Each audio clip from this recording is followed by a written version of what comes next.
tugas kelompok itu buat nyari konselor untuk ditanya-tanya dia pakai aja sih buat kegiatannya apa gitu di institusi apa gitu ngajar pak gitu.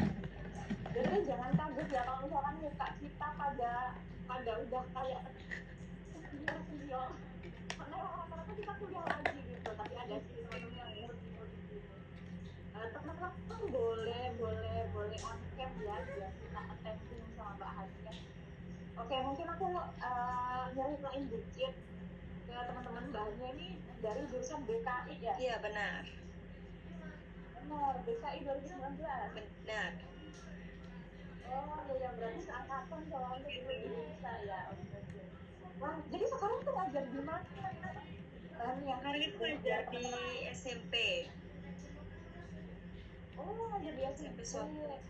SMP mana tuh? Di mana? Di daerah Mojosari. Oh, Mojosari, Mojokerto. Benar. Oh ya, aku orang Mojokerto aslinya. Oh gitu, oke. Berarti itu jadi guru BK atau gimana, Mbak? Ya sebenarnya jadi guru BK, tapi ngerangkep juga jadi seni budaya, guru seni budaya. Oh gitu, berarti antara guru BK sama guru seni budaya porsinya banyak kan yang mana? Sebenarnya banyak ini sih seni budayanya, karena kan pelajaran ya. Kalau BK nggak terlalu. Oh gitu. Kayak gitu pakai itu nggak sih kalau konselor sekolah tuh kayak pakai misalnya ada murid yang problematik itu jadinya konsul gitu kan? Pakai gitu nggak? Kalau anak SMP di tempat saya ngajar ya kebetulan kalau dia datang sendiri jarang sih. Banyak Iya dari mereka ya bermasalah baru pas BK. Oh, berarti yang ngomongin orang lain, entah itu guru walinya atau gimana gitu ya? Iya. Masih usia SMP kan mungkin mereka belum aware sama something wrong dalam dirinya gitu kan. Oke. Ini menarik banget teman-teman. Jadi Mbak Hadiah ini BK tapi BKI bimbingan konseling Islam gitu. Jadi kalau di BKI itu mungkin ada pendekatan Islam atau kayak gimana gitu Mbak? Dari dalam yang diimplementasikan ya ke SMP itu gitu. Apa pakai diimplementasikan kan? Kayak nilai-nilai mungkin konseling Islamnya gitu apa gimana? Kalau di konseling Islamnya sendiri kadang-kadang itu saya pakai buat kayak saat penenangan diri sih, kayak contohnya baca zikir gitu. Oh gitu ya, kayak masukin sugesti-sugesti yang sedikit banyak ya. Termasuk kayak konsekuensi juga ada yang hafalan-hafalan kan bermanfaat. Oke, baik, pasti teman-teman di sini juga pengen gantian ngomong setelah konselor gimana sih ngobrol sama konselor gitu loh. Oke, silakan Mas Sofian Hadi. Halo, ini kayaknya udah on cam. Oke, gantian ini Mas Sofian pengen ngomong gitu sama konselor. Baik, bisa kita buka kakak-kakak sekalian, mari kita buka ya, biar lebih cepat lebih baik ya. Baik, assalamualaikum warahmatullahi wabarakatuh. Salam sejahtera bagi kita semua. Yang kami hormati Kak Haniah Dwi ya. Iya benar. Terima kasih banyak Kak Haniah atas waktunya. Kebetulan kami di sini dari semester 3 batch 7 ICI. Kami di sini mendapat tugas untuk melakukan wawancara terhadap psikolog maupun konselor. Nah, jadi kami nanti akan banyak memberikan pertanyaan yang akan diwakili oleh Kak Sofian Hadi maupun Kak Aya maupun dan Kak Alia serta Kak Miranda.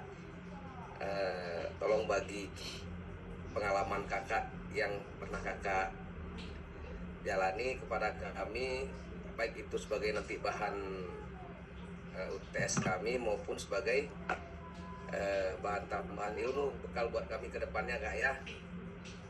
Jadi itu aja dari kami, dan kami juga perkenalkan diri kami sendiri Hendra Kak. Kebetulan kami di sini bagian dari kelompok 8 yang dipercaya oleh panitia Urban di ICI ini sebagai ketua kelompok gitu. Nah, jadi waktu dan tempat kami persilakan kepada rekan-rekan untuk saling konseling ataupun wawancara kepada Kak Ania. Begitu kami persilakan. Halo Mbak, Ya, halo. salam kenal ya. Saya Hadi nih Mbak, mewakili teman-teman nih. Nanti saya coba ajukan beberapa pertanyaan. Sebelumnya udah berapa lama Mbak tugas menjadi guru BK ataupun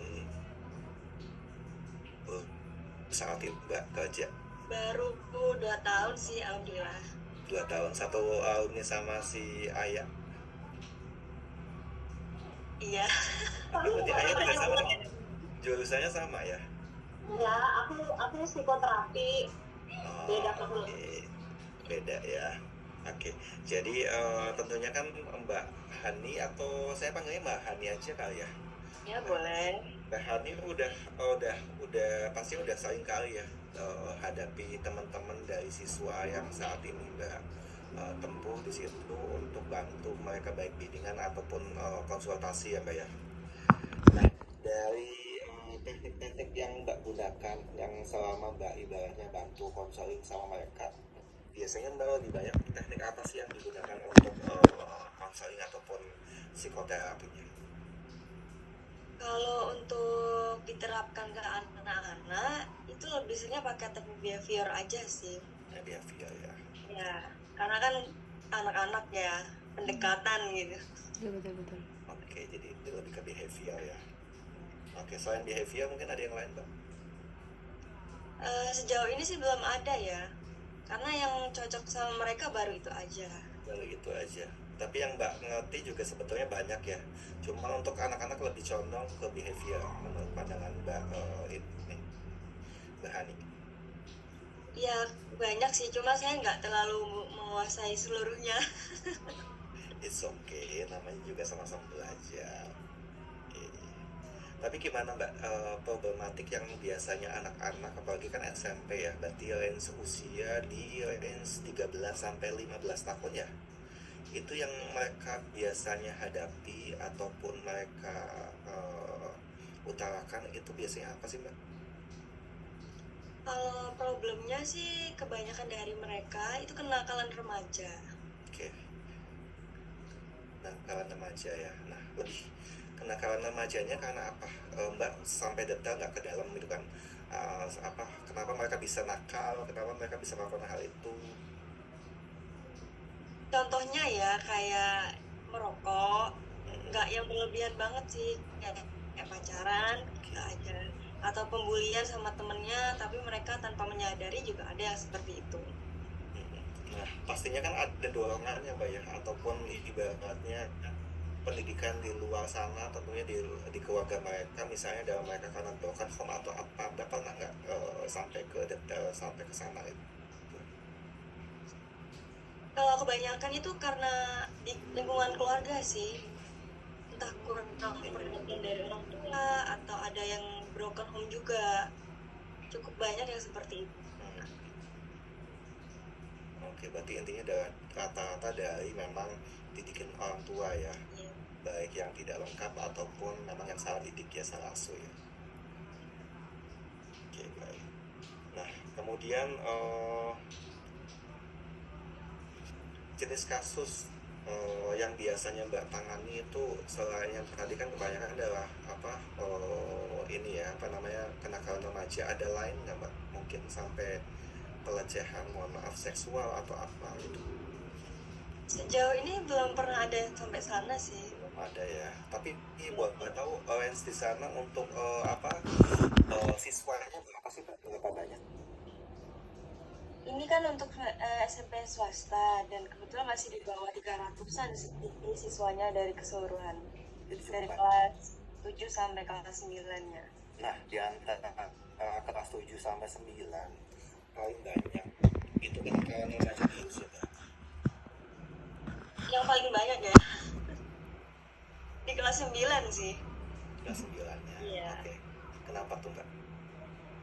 Menurut Mbak sendiri? Kalau dari latar belakangnya sendiri ya itu tadi, dari Oke. lingkungan keluarganya, terus pergaulan yang semakin meluas, karena Iya. banyak dari mereka juga kalau di rumahnya atau di luar itu sama yang di atas umurnya, sama anak yang misalnya udah lulus SMA atau bahkan yang kerja gitu. Oke, jadi pengaruh dari teman ya. Benar. Tapi ada juga orang tua yang kurang memperhatikan tadi kan. Oke, oke. Sekarang itu lebih ini ngaruh banget ya. Oke. Nah, kemudian di sini dari Mbak sendiri sebagai konselor ya, boleh tahu nggak pandangan Mbak Hani sebagai konselor, ada bedanya nggak sih konselor sama psikolog, Mbak? Kalau saya sih ini ya, menurut saya sih ada, nggak mungkin, cuma mirip-mirip gitu. Perbedaan kan tetap ada. Nah, apa aja gitu, Mbak? Boleh tahu nggak? Kalau sepemahaman saya, psikolog itu kan lebih kayak ke mungkin ada macam-macamnya ya, bisa kayak terapi fisiknya gitu, atau lebih mendalam konseling individunya. Kan kalau di sekolah mungkin nggak terlalu mendalam ya kalau ke anak-anak. Dan untuk jadi Terus konselor saya- juga, kebetulan saya juga kan baru pengalaman jadi konselor sekolah, belum yang kayak yang dan lain-lain. intinya untuk jadi konselor juga cukup pendidikan S1 juga ini ya, Mbak. Ibaratnya possible ya, Iya, mencukupi lah. mencukupi ya. Yang penting ada wawasan tentang dunia BK ataupun psikolognya ya, Mbak ya. Tapi selama Mbak jadi konselor, enjoy nggak, Mbak? Ya cukup ini sih, stres biasanya. Stresnya kenapa tuh? Boleh tahu? Karena kan kadang anak-anak itu juga pendekatannya ternyata sulit. Terus kayak diarahkan juga sulit, apalagi kalau dia belum ada kepercayaan sama saya gitu. Nah, caranya gimana biar itu jadi, ya anak itu tadi kan Mbak bilang bahwa saya kebanyakan belum percaya sama saya, Iya. supaya menjadi percaya dan nurut sama Mbak, gimana cara? Biasanya saya lebih intens sih, kayak manggil dia ke ruang BK secara tatap muka gitu ya. Dan itu biasanya ada kayak pertemuan pertama, ada pertemuan kedua gitu. Oh, jadi nggak bisa sekali ya, nggak bisa sekali pertemuan, jadi harus intens ya. Kayaknya tidak cukup dan dia tidak akan terbuka gitu. Nggak cukup ya. Oke, baik. Oke, teman-teman dari Mbak Aya mungkin ataupun Mbak Alia ada yang mau ditambahkan? Baik, Abang Tim. terima kasih Kak Sofyan. Kak Hania, untuk sebut biasanya Kak Hania melakukan dengan teknik pendekatan apa itu, Kak? Seperti yang saya bilang tadi, cuma pendekatan behavior aja sih kebanyakan. Secara tekniknya itu kan secara teori. Ini kalau secara tekniknya apakah pendekatan psiko sosial atau psiko analisis terhadap perlakuan mereka itu, Kak? Psikososial aja sih. Sosial. Berarti terhadap lingkungan mengambilnya. Iya benar. Nah, dalam satu minggu itu ada berapa siswa yang bisa menghadapi BK tersebut, Kak?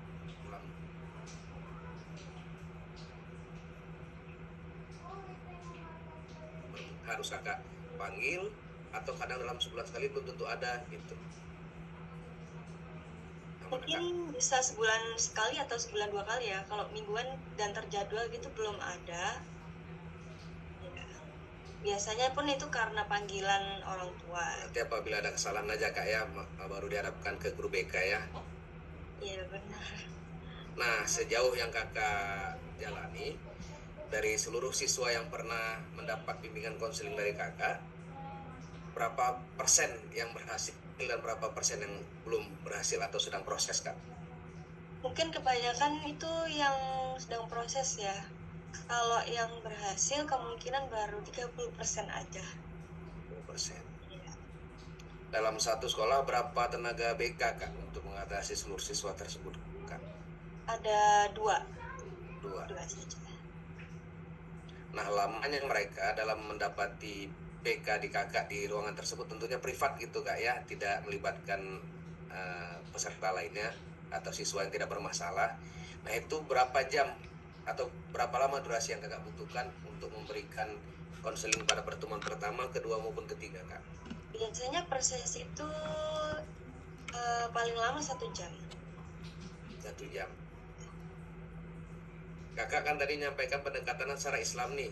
Iya. Nah, secara Islam ini kakak menggunakan dalil-dalil dengan Islam atau sekedar istilah-istilah pada umumnya saja Kak? Pada umumnya saja. Apakah Yang apakah sampai menggunakan ayat suci Al-Quran dan sebagainya, hadis gitu Kak? pada umumnya saja sih, karena yang kebanyakan dipahami sama anak-anak itu yang saya pakai.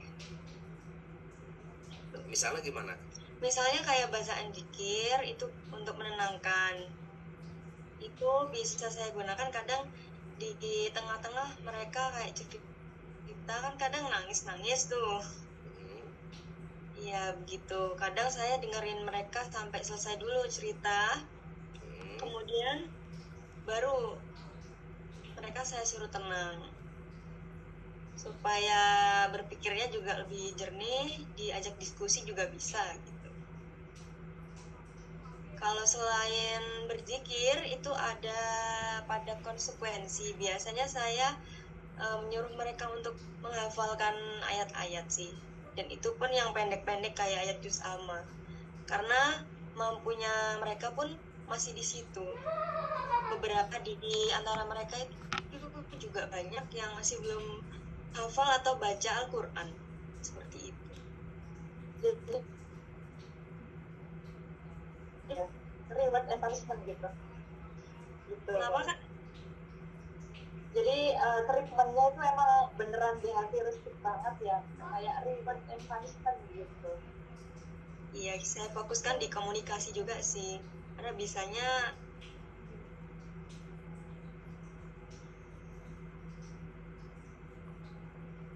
korban atau pelaku bullying bullyingnya secara verbal aja sih sesama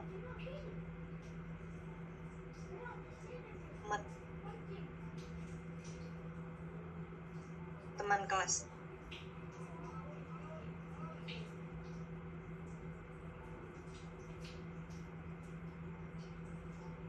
kan atau masih Sama kakak kelasnya.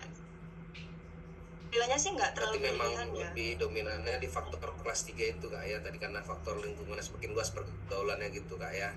Lingkungan dari luar atau dari keluarganya juga ada. Itu siswa atau siswi Kak yang dominannya di kelas 3 itu Kak, atau di kelas 9 itu? Kalau pembulian secara verbal tadi di siswi ya, siswa.